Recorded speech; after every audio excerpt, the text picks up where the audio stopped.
So one cool competitor. The players are in darkness. Vladimir playing with the black pieces, needs to draw. Gukesh in a must-win situation, and let's get ready. And here we go. White, I think it's good for him. He is white. He won't get in trouble in the opening, and he changes to the French defense after Kramnik invites it. Kramnik, of course, a walking encyclopedia, can play any opening, but French defense, usually not one of his favorites. Still, he found a way to make Gukesh think early with his move Queen b6. Knight a4, the main move here.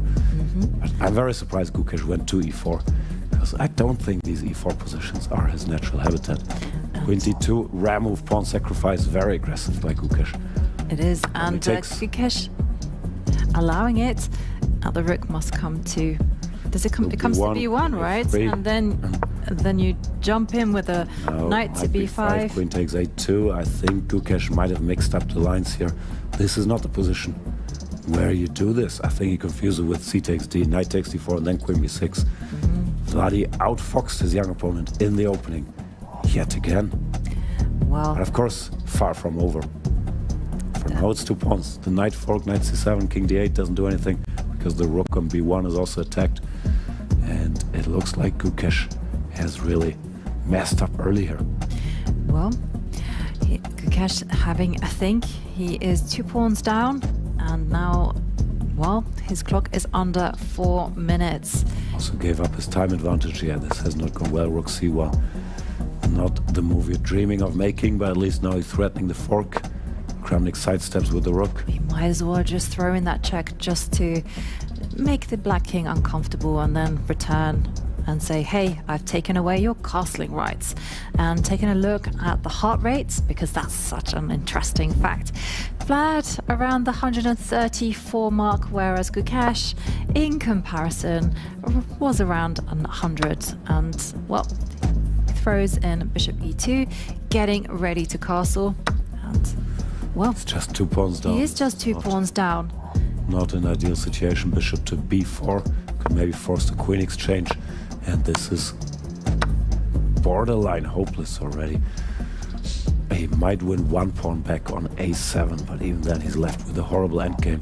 And I'm not even sure you get that pawn after bishop to c5. So Kramnik once again using all his routine in the openings, and I don't like Gukesh's decision to enter the French if he's not a specialist in these sharp lines, because Kramnik knows everything. You can't take him out of book. Yeah, but in fairness, we have to also say Kramnik choosing some rare, well, not rare lines, but more unfamiliar lines. Yeah, but that's the problem. You shouldn't allow him to choose anything too unfamiliar where it can hurt you too much. And we see now Gukesh under Kramnik's clock time, and we have to remember Kramnik started with 1 minute less. Okay, some threats on the board. Knight takes knight, big threat, followed by knight c7. Yeah. Nice little move, at least making Kramnik think.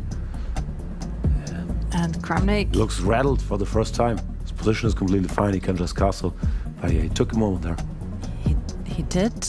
And did you see Kramnik's heart rate spiked to 143? Yeah, you could see it on his face too. This is Armageddon, taking chess back to the streets. I love seeing the emotion on the players. Heart rate monitors on the streets though? Yeah, they do. Everyone's wearing these wristwatches that monitor. That is true, actually. The heart rates. And okay, there the knight jumps into Gukesh d6. is fighting here. He is a tremendous fighter. He gave Kramnik a head start in the last 2 games. But it's only 2.5 minutes, which is not an eternity. No. You can see Kramnik showing some nerves here as well, even if he would be 2 pawns up with this Kraken sitting on d6 there. This won't be the easiest of conversions.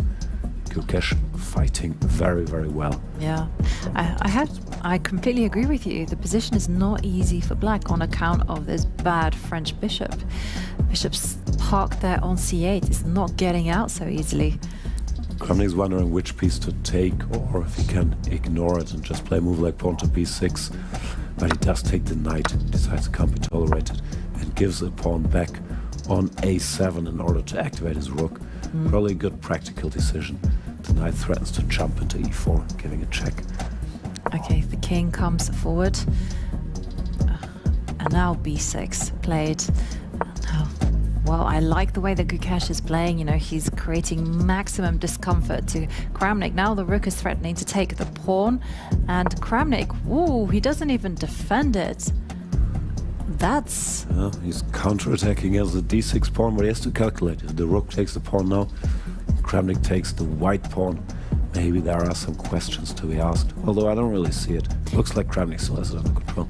Yeah, he might still be in control, but check. Knight f5 check.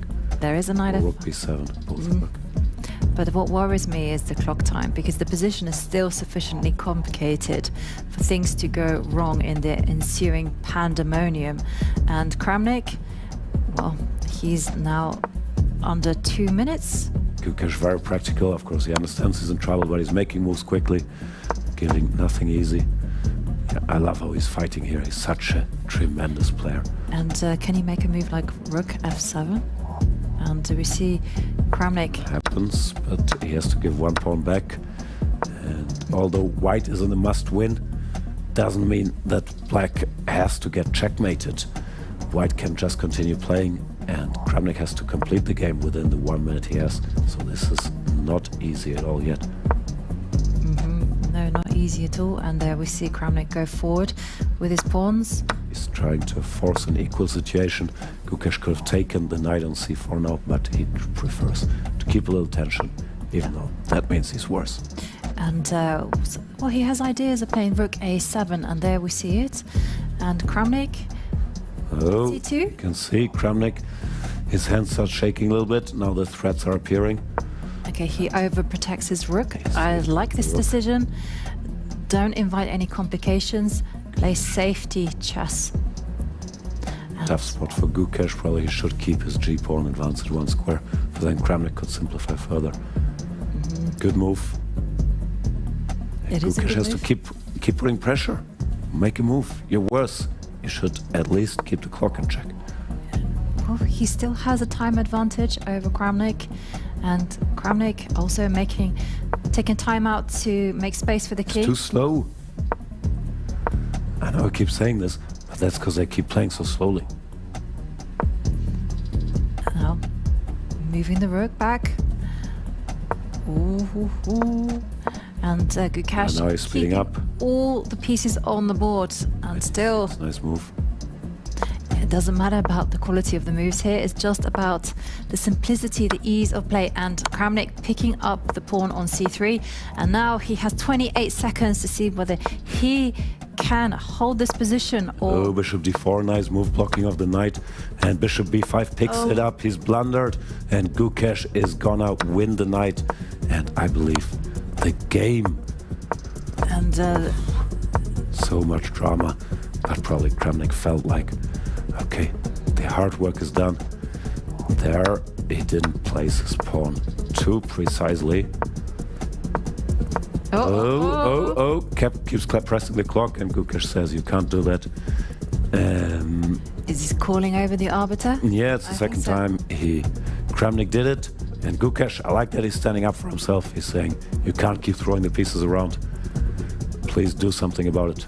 And here we have Tanya Karoli, and she will consult the footage and also come to a verdict.